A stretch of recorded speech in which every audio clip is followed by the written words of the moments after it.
Government অফিসাররা মানুষ নয়, জেনারেল পাবলিক নয়, ওনারা ফেরেশতা। ফেরেশতাদের সন্তান কিভাবে জেনারেল পাবলিক ইউনিভার্সিটিতে জেনারেল স্টুডেন্টদের সাথে, গরিব মানুষের সাথে পড়াশোনা করবে? এটা তো হতে পারে না, এটা মানায় না, এটা ওনাদের স্ট্যাটাসের সাথে যায় না। গভর্নমেন্ট অফিসারদের সন্তানদের জন্য সেপারেট ইউনিভার্সিটি করার দাবি কেন? কেন সেপারেট ইউনিভার্সিটি করতে হবে ওনাদের জন্য? রেগুলার ইউনিভার্সিটিতে ওনাদের সমস্যা কোথায়?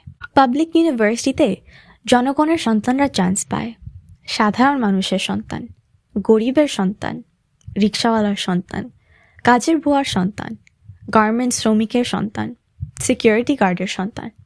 জেনারেল পাবলিকের ছেলেরা যখন ইউনিভার্সিটিতে আসে তাদের দামি শার্ট থাকে না, দামি প্যান্ট থাকে না,